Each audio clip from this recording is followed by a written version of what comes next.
ఆ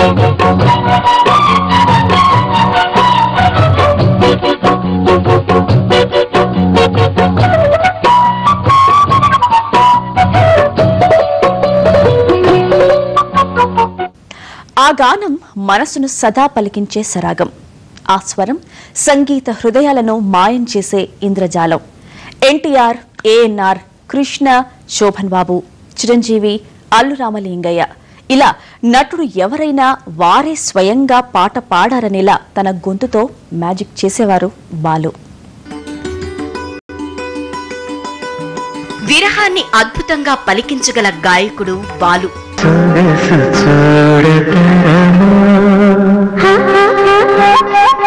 అభినందన చిత్రంలోని ప్రేమ ఎంత మధురం ప్రియురాలు అంత కఠినం అన్న గీతాన్ని వింటే ప్రాణం పోతున్న ఫీల్ కలుగుతుంది. ప్రతి సంగీత దర్శకుడు బాలుతో పాడించాలనే ఉత్సాహాన్ని చూపించేవారు. ప్రతి కథానాయకుడు తమకు బాలు గాత్రమే కావాలని పట్టుబట్టేవారు. ప్రతి అభిమాని అది బాలు పాడిన పాట అయితే మైమరిచి పులకించిపోయేవారు. సంగీతానికి, సాహిత్యానికి, సన్నివేశానికి న్యాయం చేకూరుస్తూ సన్నివేశ బలానికి తగ్గట్టు నటనను గాత్రంలో ప్రకటించగలగటమే నేపథ్య గాయకుల కర్తవ్యమని బాలు భావిస్తారు. ప్రేమ ఎంత మధురం ప్రియురాలు అంత కఠినం.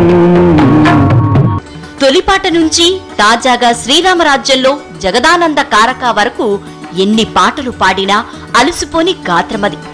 తెలుగుతో పాటు తమిళం, కన్నడ, హిందీ తదితర 11 భాషల్లో బాలు 40,000కు పైగా పాటలు పాడారు. హిందీ గాయకుడు రఫీని అభిమానించే బాలు ఆయన స్టైల్ని కొంతవరకు అనుకరించేవాడినని చెప్తుంటారు. పాటలోనే మాటలను, గళంలో అభినయ ముద్రలను నింపి తెలుగుదనం ఒలికించగల విలక్షణత ఆయన ప్రత్యేకత. గళం విప్పినా, స్వరం కూర్చినా ఆ పాటలోని కవిభావాన్ని సూటిగా ప్రేక్షకుల వద్దకు తీసుకెళ్లగలిగే సత్తా బాలు సొంతం. సంబరాల రాంబాబులోని మామ చందమామ వినరావా నా కథ అన్న పాట ఇప్పటికీ మధురానుభూతిని కలిగిస్తుంది.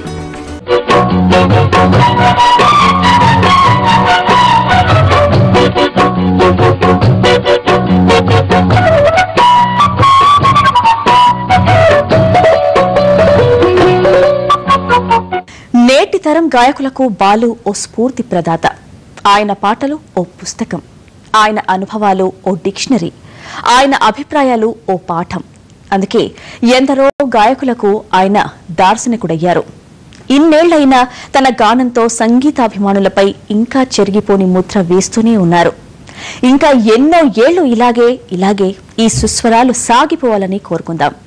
ఇది బాలుపై స్పెషల్ ఫోకస్. నమస్తే.